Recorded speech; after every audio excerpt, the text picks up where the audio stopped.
Hello friends, welcome to my YouTube channel. दोस्तों, इस video में हम डिस्कस करेंगे टाइम कॉम्प्लेक्सिटी कि टाइम कॉम्प्लेक्सिटी को हम कैसे कैलकुलेट करेंगे। ये डिटेल में हम स्टडी करेंगे। टाइम कॉम्प्लेक्सिटी का मतलब क्या था?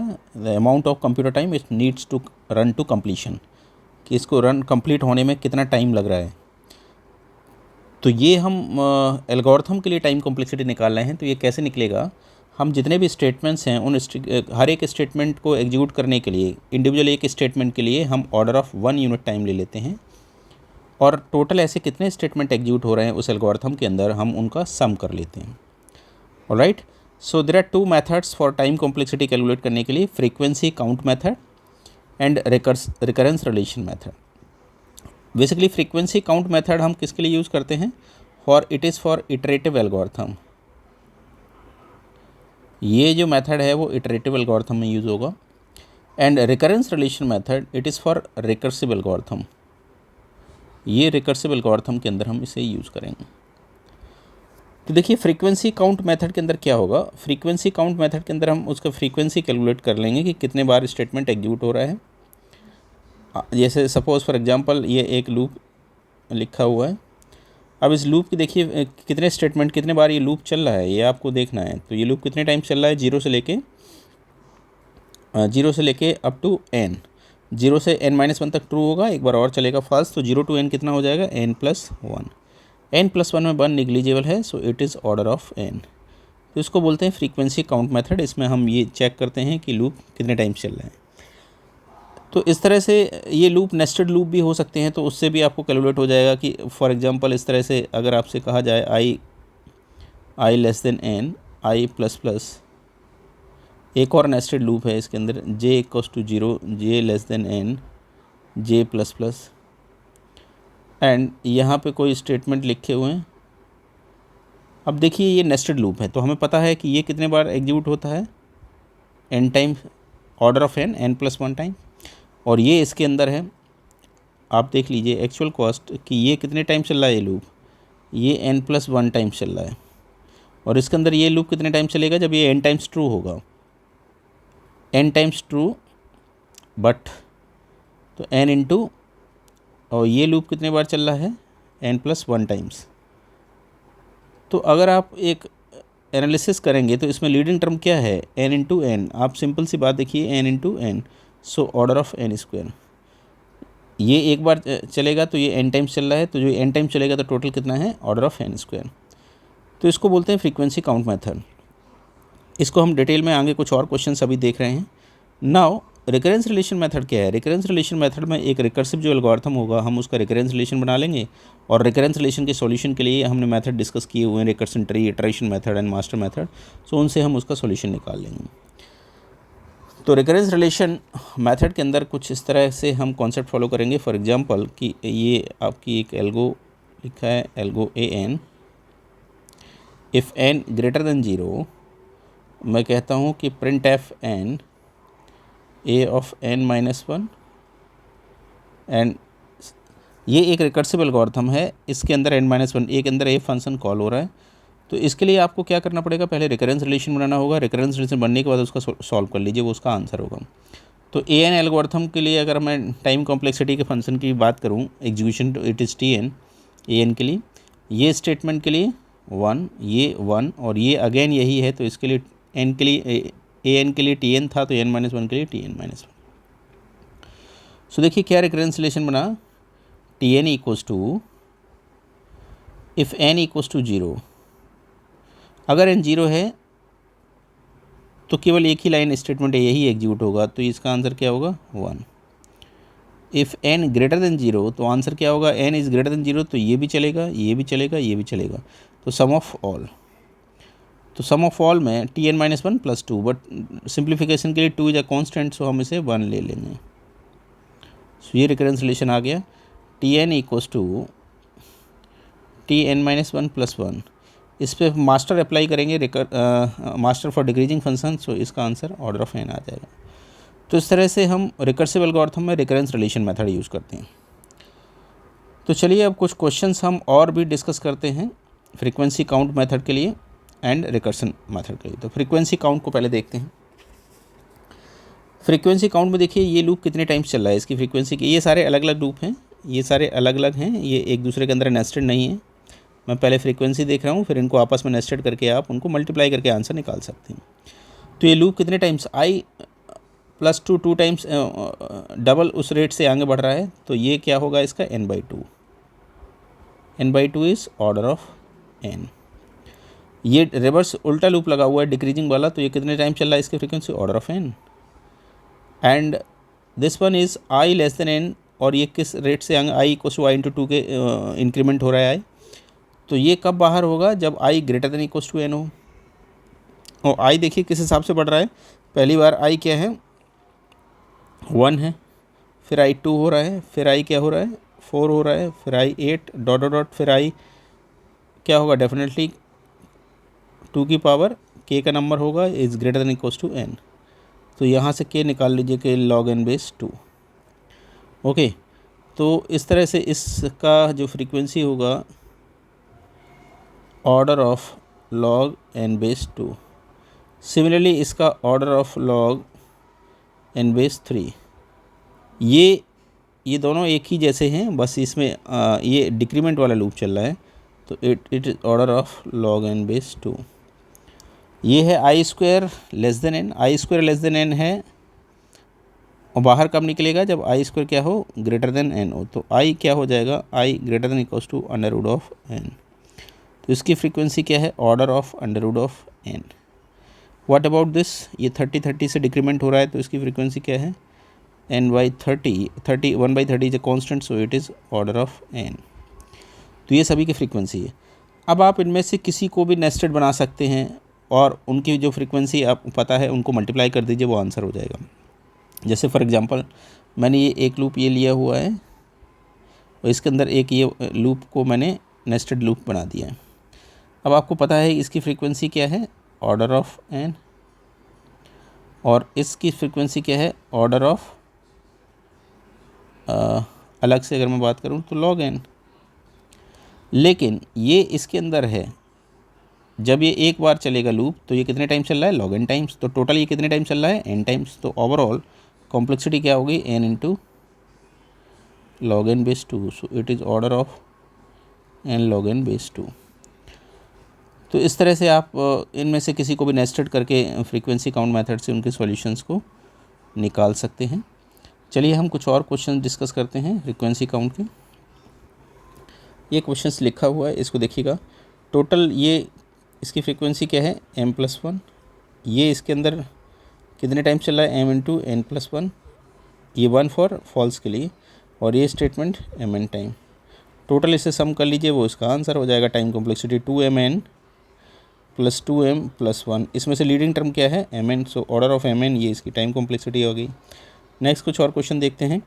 ये एक एल्गोरिथम लिखा हुआ है i = 1 s less than n, i ++ s = s + y printf i। इसके लिए आपको टाइम कॉम्प्लेक्सिटी निकालना है। तो देखिए कैसे निकलेगा, s और i इनिशियली दोनों की वैल्यू क्या है, i भी 1 है, s भी क्या है 1। फिर इसके बाद i का इंक्रीमेंट हुआ, i इंक्रीमेंट होकर कितना हो गया, आपको n नहीं पता है, i और s की initial value 1, but what is n you don't know. So अब i इंक्रीमेंट होके क्या हुआ 2, i अगर 2 हो गया तो s = s + i कितना हो जाएगा, ये इट इज़ 3। फिर ऊपर गया, लेट कंडीशन अगेन ट्रू है, तो i कितना हो गया 3, i 3 हुआ तो 3 = 3 + s, 3 + 3 इट इज़ 6। फिर इंक्रीमेंट हुआ, i कितना हो गया 4 हुआ, तो 4 लेस देन n, सपोज ये अभी भी ट्रू है ये condition, I don't know n की वैल्यू मुझे नहीं पता है, तो फिर से ये s = s + i 6 + 4 ये कितना हो गया 10। फिर i इंक्रीमेंट हो गया 5, i 5 इंक्रीमेंट हो गया था। फिर ऊपर गया 5 लेस देन n, सपोज अभी भी ट्रू है, तो अभी भी ट्रू है, तो फिर से ये वैल्यू क्या हो जाएगी अब 5 + 10 इज़ 15 s + i। तो देखिए इस तरह से ये वैल्यू आगे बढ़ रही है। इस लूप से आप एग्जिट कब होंगे, एग्जिट कंडीशन का क्या होगी, इसकी एग्जिट कंडीशन होगी कि s is greater than equals to n। तो s is greater than equals to n कहाँ होगा, आई डोंट नो, मुझे नहीं पता कहाँ होगा। तो मान लीजिए s greater than equals to n किस जगह पे होगा, जब i की वैल्यू उस टाइम क्या होगी, i की वैल्यू लेट मान लीजिए उस टाइम k है, मान लेते हैं कि आई की वैल्यू क्या है के उस समय, और उस समय ये कंडीशन आपकी बन जाएगी, तो आप इससे एग्जिट हो जाएंगे। चलिए तो देखते हैं अब एस और के में कोई अगर रिलेशनशिप है तो उसको चेक कर लेते हैं।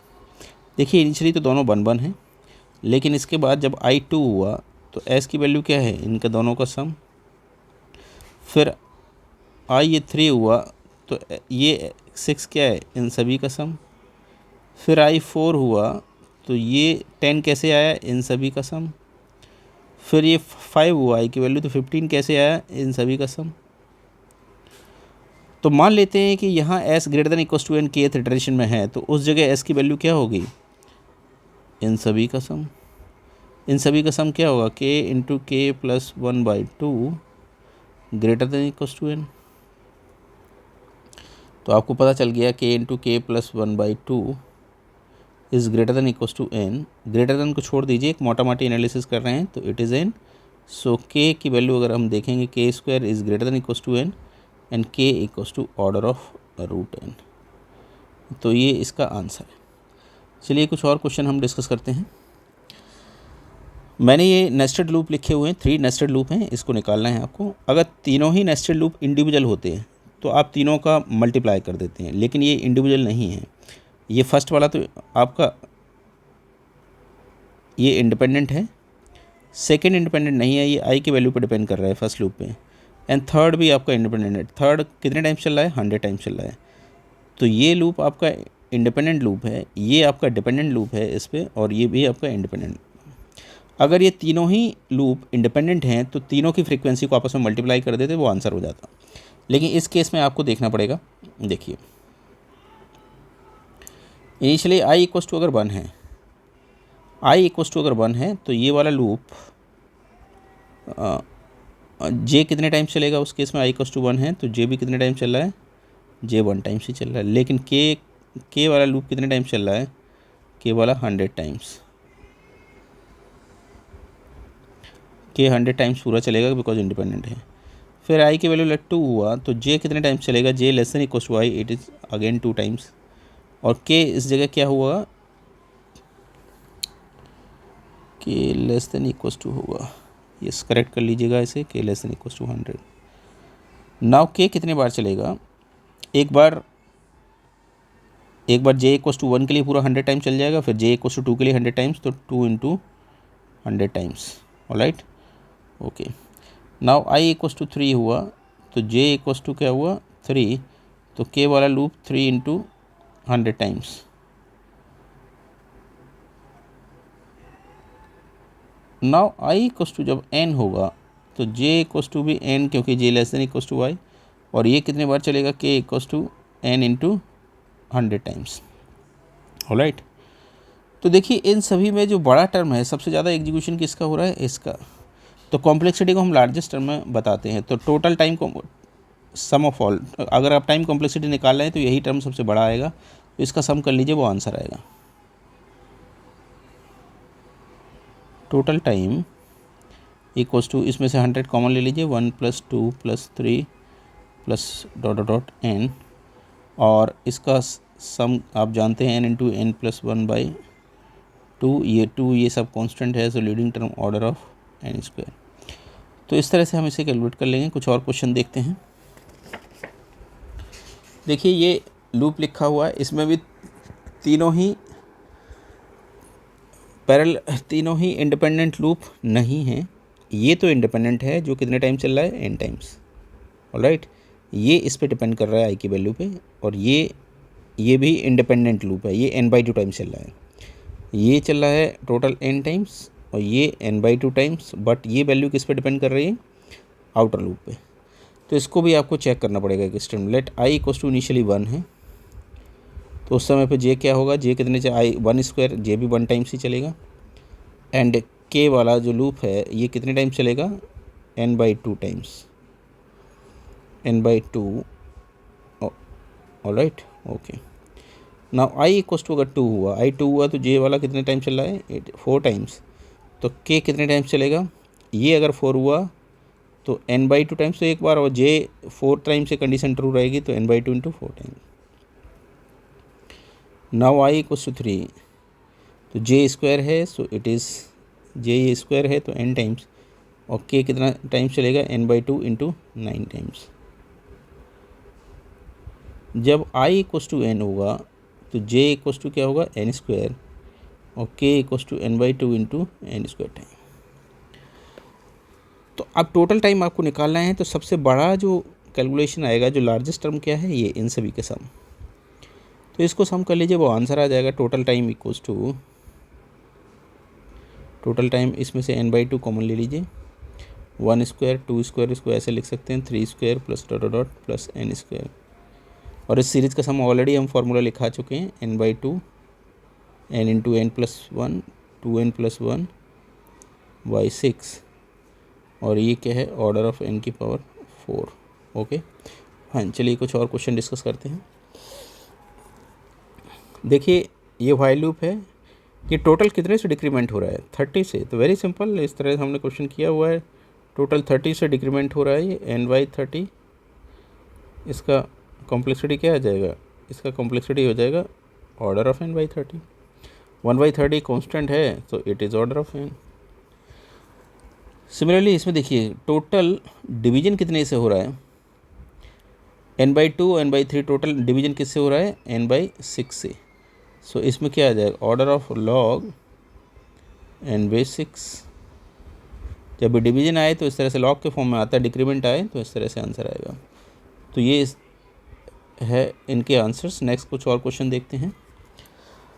हम अब बात करते हैं रिकरेंस रिलेशन मेथड से रिलेटेड कुछ क्वेश्चंस। ये देखिए रिकर्सिव एल्गोरिथम है, an/2 कॉल कर रहा है n/2 प्लस n। तो इसके लिए आपको टाइम कॉम्प्लेक्सिटी निकालना है। तो रिकरेंस रिलेशन मेथड के थ्रू हम क्या करते हैं, जो रिकर्सिव एल्गोरिथम है हम पहले उसका एल्गोरिथम डिजाइन करते हैं, पहले उसका रिकरेंस रिलेशन डिजाइन करते हैं, और फिर उस रिकरेंस रिलेशन का सॉल्यूशन निकालते हैं, either master method, recursion tree method, iteration method से। जो आंसर होगा, मतलब किसी भी एक से निकाल लीजिए आप, और जो आंसर होगा वो उसका एल्गोरिथम की कॉम्प्लेक्सिटी होगी। तो चलिए देखते हैं। इसके लिए लेट हम अज्यूम करते हैं कि ये Tn है, ये स्टेटमेंट 1 टाइम चल रहा है। इसके लिए ये वैल्यू आपको नहीं देखना है कि n रिटर्न कर रहा है, आप स्टेटमेंट तो एक ही चल रहा है ना, तो उसके लिए 1 यूनिट। अब देखिए ये Tn an के लिए Tn है, तो इसके लिए क्या होगा, इसके लिए होगा Tn/2, एंड इसके लिए क्या होगा, Tn/2 प्लस ये n वैल्यू इसमें ऐड हो रही है, हम वैल्यू नहीं निकाल रहे हैं, कितने स्टेटमेंट एग्जीक्यूट हो रहे हैं। ये एडिशन होगा, ये एडिशन 2 इज ए कांस्टेंट, तो हम उसको 1 लेके चलते हैं। So total Tn equals to, if n less than equals to 1 then Tn equals to क्या आएगा, 1। If n greater than 1, if n greater than 1 पर ये आंसर क्या आएगा, 2t n/2 सम प्लस 1, 2t n/2 प्लस 1।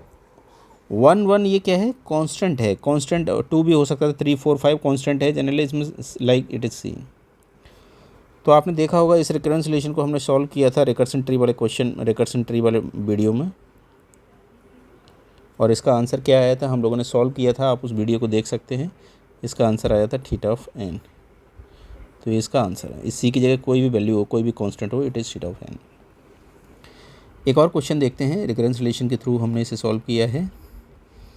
ये एल्गो है, इसका recurrence relation बनाते हैं an के लिए Tn, ये स्टेटमेंट 1 टाइम्स, ये स्टेटमेंट 1 टाइम, और ये कितने टाइम चलेगा, an/2 के लिए Tn/2, इसके लिए T ऑफ n/2, और प्लस ये ऐड हो रहा है n²। अब देखिएगा Tn इक्वल्स टू, अगर n equals to, if n equals to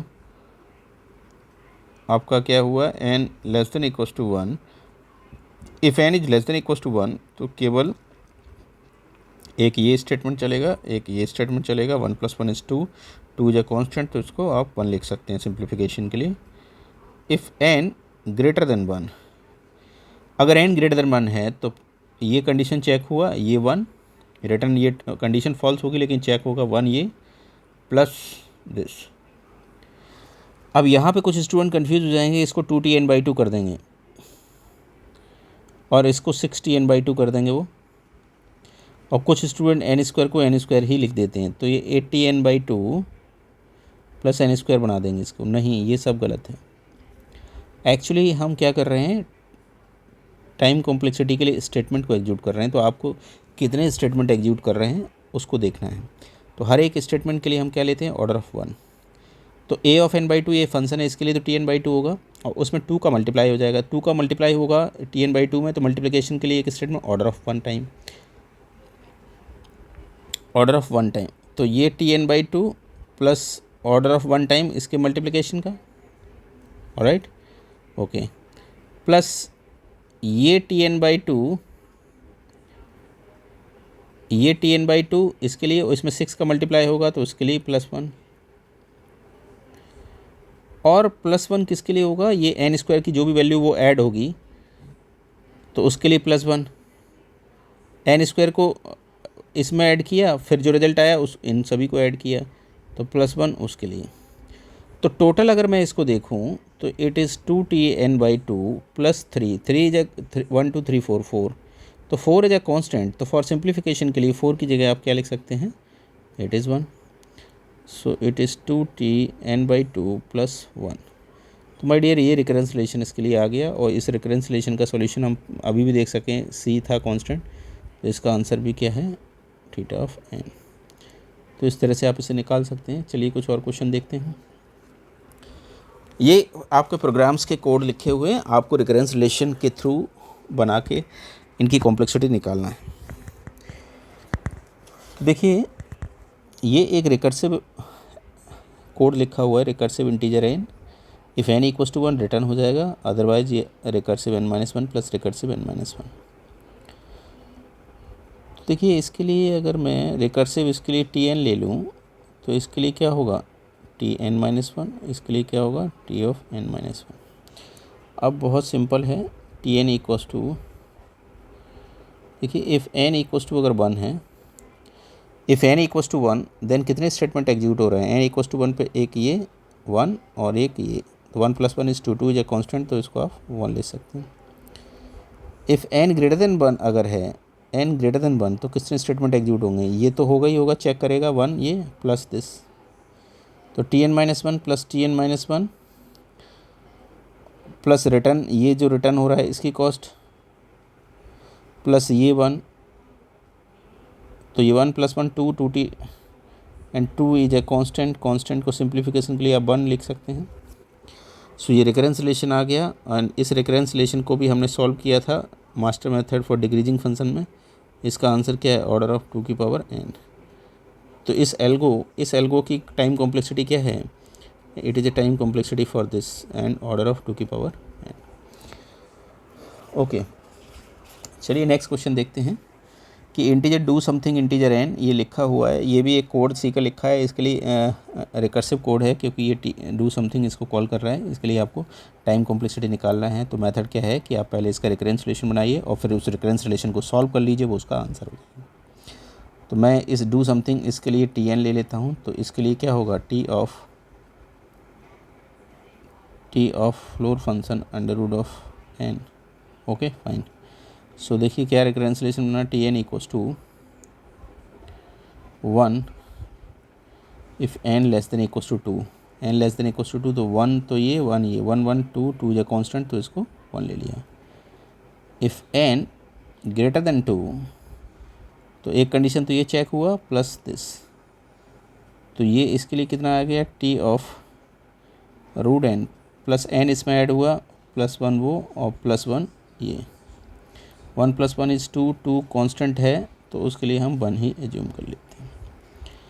तो ये रिजल्ट आ गया कि रिकरेंस रिलेशन आपका मिल गया आपको, tn = t ऑफ √n + 1। अब इसको किस तरह से सॉल्व करेंगे ये हम प्रीवियस वीडियो में देख चुके हैं, जब हमने मास्टर मेथड को डिस्कस किया था हमने उसमें ये देखा था।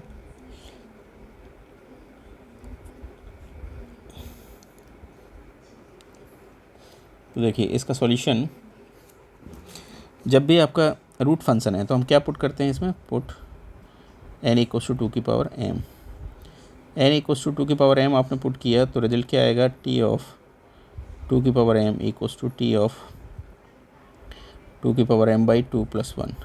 अब दोनों का अगर बेस सेम है तो हम इसे पावर में लिख सकते हैं, रिकरेंस रिलेशन की प्रॉपर्टी है, आंसर में कोई फ़र्क नहीं पड़ेगा, आंसर सेम रहेगा। अब ये रिजल्ट आ गया, इसको अगर आप मास्टर से सॉल्व कर सकते हैं। a इक्वस टू क्या है 1, b equals to 2, k equals to 0 and p equals to 0। Master for division के लिए लगाइए। मास्टर फॉर डिवीजन के लिए आप लगाएंगे तो रिजल्ट क्या आ जाएगा, इसमें कौन सा केस सेटिस्फाइड होगा? आई थिंक केस 2 का फर्स्ट पार्ट सेटिस्फाइड हो रहा है, तो उसके अकॉर्डिंग इसका आंसर क्या है? थीटा ऑफ m2 की power log a base b dot log m की पावर p प्लस 1। इसमें वैल्यू सब्स्टिट्यूट कर दीजिए, log 1 base 2 dot p plus 1, p 0 है तो it is log n। log 1 किसी बेस पे क्या हो जाएगा 0 और m की पावर 0 से टर्मिनेट हो जाएगा, theta of log m। m की वैल्यू यहाँ से सब्स्टिट्यूट कर दीजिए, m की वैल्यू क्या हो जाएगी log n। m equals to क्या निकल के आएगा log of n, so it is log n। तो ये इसका आंसर है। तो इस तरह से आप रिकर्सिव एल्गोरिथम के लिए बना सकते हैं वाया रिकरेंस रिलेशन मेथड से। एक क्वेश्चन और देखते हैं।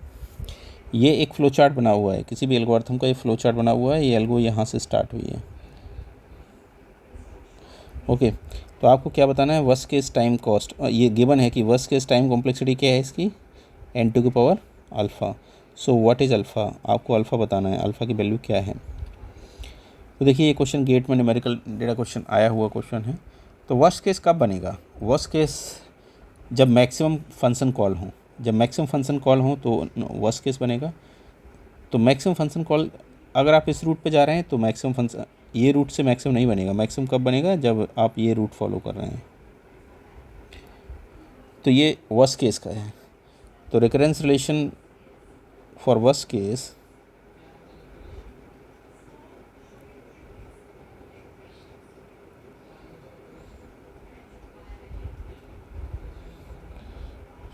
ए ऑफ एन, ये जो एल्गोरिथम स्टार्ट हुआ, ऐसे जाने में कितने फंक्शन कॉल हो रहे हैं? 1 2 3 4 5। तो 5 a n/2 कॉल हो रहा है, प्लस कितनी कंडीशन चेक हो रही है? 1 ये प्लस 1 प्लस 1। तो 1 plus 1 plus 1 3 3 is a constant, so constant को हम 1 लिखें। तो ये रिकरेंस रिलेशन आ गया। इस रिकरेंस रिलेशन को apply master method, apply master method, और देखिए क्या रिजल्ट आएगा। जब आप मास्टर मेथड अप्लाई करेंगे तो ये रिजल्ट आ जाएगा log of 5 base 2 order of n की पावर 2.32। ये आंसर है। अब इसको आप इससे कंपेयर करिए तो अल्फ़ा की वैल्यू क्या है, आपको पता चल गई अल्फ़ा क्या है। नाउ अल्फ़ा इक्वल्स टू 2.32, ये इसका आंसर है। तो दोस्तों इस तरह से हम टाइम कॉम्प्लेक्सिटी निकालते हैं इटरेटिव एल्गोरिथम और रिकर्सिव एल्गोरिथम के लिए। तो दोस्तों इस वीडियो में हम इतना ही रखते हैं। नेक्स्ट वीडियो में हम डिस्कस करेंगे स्पेस कॉम्प्लेक्सिटी की, किस तरह से आप स्पेस कॉम्प्लेक्सिटी निकालेंगे इटरेटिव एल्गोरिथम के लिए और रिकर्सिव एल्गोरिथम के लिए। दोस्तों अगर आपको मेरा वीडियो अच्छा लगा है तो प्लीज़ चैनल को सब्सक्राइब कर दीजिएगा, लाइक एंड शेयर भी कर दीजिएगा। Thank you so much.